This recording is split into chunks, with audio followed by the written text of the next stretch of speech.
Hey ambitious professional women, it's Mary Guirovich of maryguirovich.com, guiding you to accelerated promotions and a life of abundance you can truly enjoy.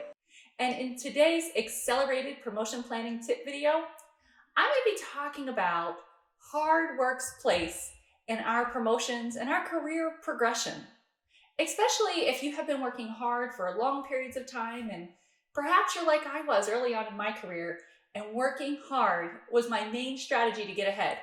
We're going to dig into that and figure out, does hard work get us everything we want out of our careers? Now, as a promotion planning career strategist, I've had the honor of helping numerous women earn promotions and raises on the spot year after year, sometimes without current openings, without working harder, hoping to be noticed, or going back to school. And if that is something that you are interested in working with me one-on-one on, I can give you details about that at the end of this video.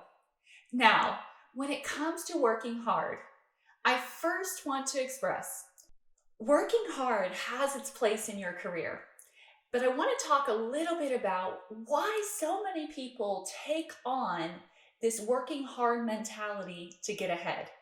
Now, when I was in my career and I was looking to advance into manager roles and into upper levels, my strategy was to work hard. When my husband would tell me, Mary, you are so ready to be in the executive ranks, I would tell him, I'm just going to work really hard and I'm going to be noticed. And why did I think that? Well, I thought that because that's how I'd always gotten promoted in the past. Just by working hard, my work was recognized and I would be promoted. And maybe you've experienced some promotions too from working hard, because working hard can earn you promotions and raises. But typically, promotions and raises due to hard work happen at the lower end of your career progression.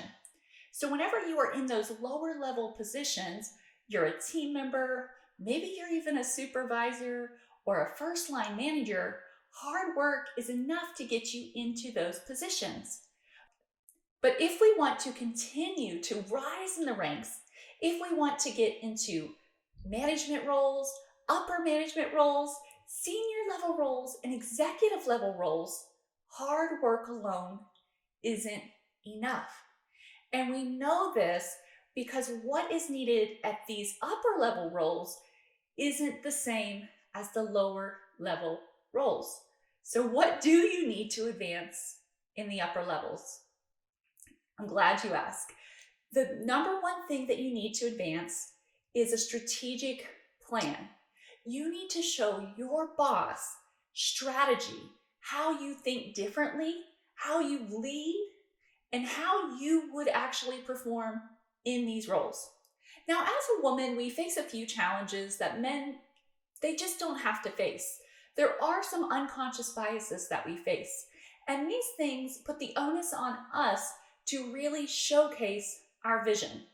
Now, if you're like me, perhaps you weren't always confident in your ideas, or you didn't really know when the best time or the best approach to sharing your ideas with your boss. I know I have felt this way in the past. I wondered, are my ideas good enough? Will people like them? And sometimes I was actually overlooked. And this happens a lot in our careers, but it's not an indicator that your ideas are bad. We actually have this tendency as humans to actually value people's ideas more as they rise up in their careers. And so people that are in those upper level ranks, we honestly think that they have the best ideas, but that's not always the case. And so there's a few things that you can do if you want to advance. Now, first of all, I would work hard. Working hard is so incredible. Leading by example and being an excellent leader is great. But the second thing you need to do is figure out a way to communicate your strategy to your boss. What I recommend to my clients that works really well is taking a communication style that includes multiple forms. Because here's what happens. If you go in to talk to your boss about your ideas for the company, well, a couple things could happen. One, you may freeze up. You might be nervous and you might feel uncomfortable. You may even forget what you were going to say. So I highly recommend writing your ideas down on paper. But here's a couple other things you can do. One of the biggest things that you can do to help your manager buy into your ideas is to solve the problems that they have. What does your boss really want? What does the company want? When you make your ideas about them and not about you, then they're going to want to adopt the ideas. You can do this by sharing why the idea is needed. Why do we need to implement this? Why do we need to solve this problem? What value will this bring back to the company? And I recommend that you write this down. That way, when you go in to approach your boss, you're going to be able to show them how you think differently and what your ideas are for this position.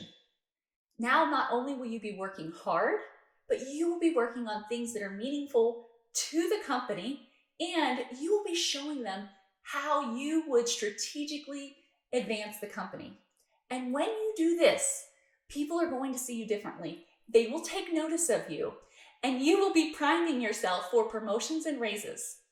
Now, I recommend you put a full promotion plan together, and if you would like to learn more about that, then you can click the link in the message below. What we have is a masterclass where you can learn all about our new approach to career advancement.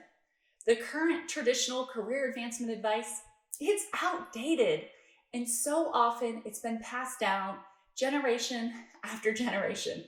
And because this advice has been passed down, we continue to use it even though it doesn't make us feel very good. I don't know about you, but when I go in to talk to my boss, I want to feel confident. I want to feel excited, and I want to feel valued and appreciated when I get done. And the best way to do that is through the promotion planning process. So you can click the link below to learn more about the new process that we're using and women across the country use to earn promotions without having to work extra hard. We'll always recommend that hard work though. I hope you enjoyed this video. Be sure to subscribe, give it a big thumbs up, share it with a friend, and I will look forward to seeing you in a future tip video real soon.